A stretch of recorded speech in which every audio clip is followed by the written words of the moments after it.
첫 공이 포수 밑에 꽂히는 순간 현장의 분위기가 완전히 바뀌었다. 2026년 7월 16일 방송된 채널 A 야구 여왕 2회 개막전. 블랙퀸즈가 18대 4로 앞선 4회 초 송에 이어 막내 신입 박민서가 마운드에 올랐다. 상대는 산타즈의 60일 새 베테랑 타자 김영자였다. 야구 경력만 20년에 이르는 관록의 타자를 상대로 박민서는 주저하지 않았다.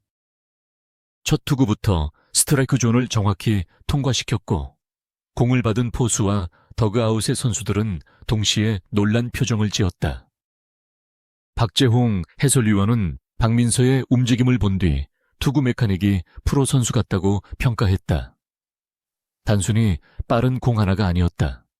발을 들어 올리는 순간부터 중심을 잡고 앞으로 내딛고 골반과 어깨를 차례로 회전시킨 뒤 일정한 지점에서 공을 놓는 과정이 매끄럽게 연결됐다. 힘으로 억지로 던지는 초보자의 공과는 출발부터 달랐다. 초구 스트라이크가 갖는 의미도 작지 않다. 타자는 첫 공부터 불리한 카운트에 놓이면 다음 공이 선택지가 줄어든다.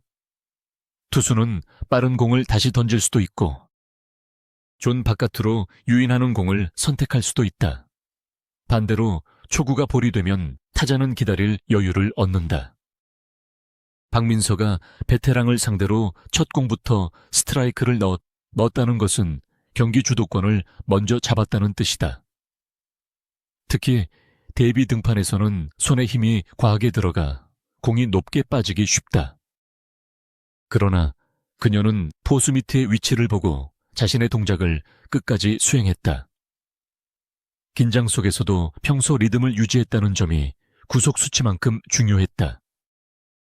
더 놀라운 점은 박민서가 이날 처음 갑자기 발견된 선수가 아니라는 사실이다. 그녀의 강한 공은 일주일 전 이미 예고돼 있었다. 2026년 7월 9일 방송된 야구여왕 2-1회에서는 블랙퀸즈 새 멤버를 뽑는 대규모 트라이아웃이 공개됐다. 지원자는 47개 종목에서 총 308명. 서류와 면접 심사를 거쳐 최종 테스트 무대에 오른 인원은 18명이었다.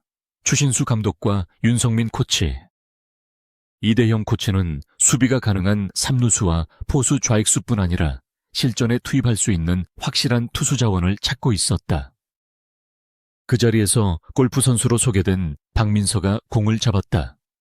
그리고 피칭 테스트에서 시속 110km의 공을 스트라이크 존에 꽂았다. 빠르기만 한 공이 아니라 방향까지 잡힌 공이었다. 코치진이 놀란 이유는 숫자 하나 때문이 아니었다. 어린 선수가 낯선 카메라와 경쟁자들 앞에서도 같은 폼을 반복하며 속도와 제구를 동시에 보여줬기 때문이다. 박민서의 이력은 그 장면을 더욱 특별하게 만든다. 그녀는 중학교 3학년까지 리틀 야구팀에서 남자 선수들과 함께 야구를 했다. 유소년 시절 팀에서 유일한 여자 선수로 뛰었지만 고등학생이 된 뒤 계속 운동할 팀을 찾기 어려웠다. 야구를 완전히 놓지는 않았다. 혼자 연습을 이어가던 중 골프를 권유받았고 새로운 도전을 위해 종목을 바꿨다.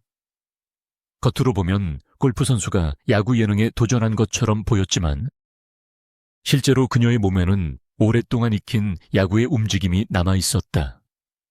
공을 잡는 손의 감각 타구를 따라가는 첫발. 송구할 때의 체중 이동 마운드에서 중심을 유지하는 방식이 짧은 시간에 만들어진 것이 아니었다. 박민서가 트라이아웃에서 야구에 대한 갈증을 털어놓은 것도 이 때문이다. 그녀에게 야구는 새로운 취미가 아니라 중단됐던 시간이 다시 이어지는 무대였다. 트라이아웃에서 박민서는 투구만 보여준 것이 아니었다. 수비 테스트에서는 빠른 판단과 안정된 송구를 선보였고 윤성민 코치가 직접 던진 공을 받아쳐 홈런성 타구까지 만들었다. 투수와 타자, 수비를 모두 소화할 수 있다는 점은 선수층이 얇은 팀에서 엄청난 장점이다. 원래 코치진은 신입 3명만 뽑을 계획이었다. 그러나 테스트를 통과한 선수들의 기량이 예상보다 높자 제작진과 긴급 협의를 거쳐 선발 인원을 5명으로 늘렸다. 최종 합류자는 박민서, 최혜빈, 김나영, 김세연, 송민지였다. 그중 박민서는 코치진의 만장일치 평가를 받을 정도로 강한 인상을 남겼다. 308명의 지원자 중 마지막 5자리에 들어간 것도 대단하지만 합류 직후 개막전에서 타격과 투구 기회를 동시에 받은 것은 코치진의 신뢰가 얼마나 컸는지를 보여준다. 개막전에서 박민서는 방망이로 먼저 자신의 존재를 증명했다. 1호에 말 첫 타석에서 깨끗한 안타를 만들며 무사 만루 기회를 연결했고 다음 타석에서도 안타를 추가해 일찌감치 멀티히트를 완성했다. 3회 말 1사 만루에서는 주자 2명을 홈으로 불러들이는 2타점 적시타까지 때렸다. 타석에서 공을 끝까지 보고 배트 중심에 맞추는 능력은 우연이라고 보기 어려웠다. 골프에서 익힌 회전과 집중력이 도움이 됐을 수 있지만 핵심은 어린 시절부터 쌓아온 야구 경험이었다. 이미 타격으로 경기 흐름에 영향을 준 선수가 4회 초에는 공을 들고 마운드에 섰다. 보통 신입 선수라면 한 가지 역할만 맡아도 긴장하기 마련이다. 그러나 박민서는 타자에서 투수로 역할이 바뀐 뒤에도 표정과 템포를 크게 흔들지 않았다. 첫 상대 김영자는 쉬운 타자가 아니었다. 나이만 보고 방심할 수 없는 20년 경력의 베테랑이었다. 경험 많은 타자는 투수의 릴리스 타이밍과 공이 궤적을 빠르게 읽고 스트라이크가 들어오는 순간을 기다린다. 그런데 박민서는 초구부터 존을 공격했다. 볼을 던져 반응을 살피기보다 자신이 가장 잘 던질 수 있는 공을 선택했다. 여기서 중요한 것은 자신감과 무모함의 차이다. 자신감은 반복 가능한 동작에서 나온다. 박민서는 발을 내딛는 폭이 크게 흔들리지 않았고 상체가 먼저 열리지 않도록 버틴 뒤 팔을 앞으로 끌고 나왔다. 하체에서 시작한 힘이 몸통을 거쳐 손끝까지 전달되기 때문에 팔에만 힘을 쓰지 않아도 공이 묵직하게 뻗었다. 릴리스 지점이 일정하면 포수 밑을 향한 공이 편차도 줄어든다. 해설진이 프로급이라는 표현을 사용한 이유도 속도보다 이 연결 동작에 있었다.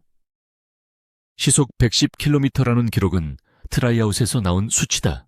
개막전 방송에서는 모든 투구의 구속이 구체적으로 공개되지 않았기 때문에 경기 중 매공이 110km였다고 단정할 수는 없다. 그러나 화면으로 확인된 공이 위력과 스트라이크를 잡는 정확성은 박민서가 단순한 화제성 신입이 아니라는 사실을 보여주기에 충분했다. 빠른 공을 던지는 선수는 많을 수 있다. 하지만 빠른 공을 원하는 곳에 반복해서 넣고 타자가 공을 쳤을 때 즉시 수비 동작으로 전환하는 선수는 훨씬 드물다. 박민서가 마운드에서 보여준 진짜 장점은 구속 제구 수비 전환이 하나의 흐름으로 이어졌다는 것이다. 그 능력은 곧바로 다음 장면에서 시험대에 올랐다.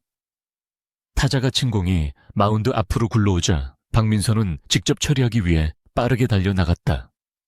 순간 발이 미끄러지며 크게 넘어졌다. 완벽하게만 보이던 신입에게 예상하지 못한 실수가 나온 것이다. 하지만 중요한 것은 넘어졌다는 사실이 아니었다. 박민서는 공에서 시선을 떼지 않았고 곧바로 자세를 회복해 1루로 송구했다. 결과는 아웃이었다. 투수의 수비 능력은 공을 던진 뒤에 드러난다. 타구가 자신의 방향으로 왔을 때 얼어붙지 않고 잡은 뒤 가장 안전한 아웃 카운트를 선택해야 한다. 박민서는 미끄러운 마운드라는 돌발 상황 속에서도 플레이를 끝까지 마쳤다. 수비가 끝난 뒤 흑투성이가 된 채 쑥스러워하는 모습은 웃음을 줬지만 그 전에 이미 집중력과 책임감을 증명했다. 이 장면은 블랙 퀸즈 내부 경쟁에도 큰 영향을 줄 수 있다. 시즌 2의 목표는 단순한 성장이나 재미가 아니다.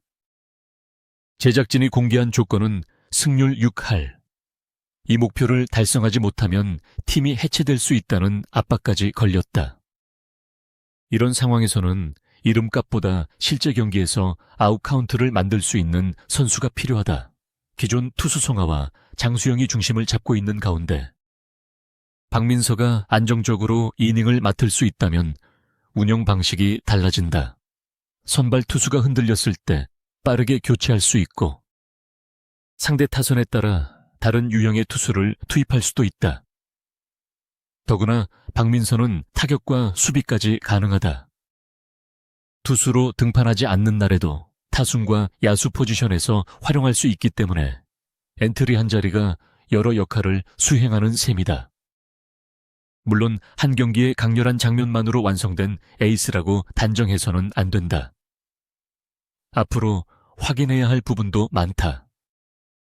짧은 이닝이 아니라 여러 타자를 연속으로 상대할 때 구속과 제구를 유지할 수 있는지, 주자가 나간 상황에서 흔들리지 않는지, 변화구와 빠른 공이 조합을 어떻게 가져갈지, 상대가 박민서의 투구 패턴을 분석한 뒤에도 같은 결과를 만들 수 있는지가 중요하다. 투구수가 늘어나면 하체가 지치고 릴리스 지점이 낮아지면서 공이 가운데로 몰릴 수 있다. 위기에서 볼넷을 피하려다 지나치게 정면 승부를 하면 장타를 허용할 위험도 있다. 프로급 메카닉이라는 칭찬은 현재 가진 기본기가 좋다는 뜻이지 모든 검증이 끝났다는 의미는 아니다. 그럼에도 박민서의 등장은 야구 여왕, 이 시즌 전체를 흔들 만한 사건이다. 47개 종목 308명의 지원자가 몰린 트라이아웃에서 살아남았고 시속 110km의 강속구와 정확한 제구로 코치진의 선택을 받았다.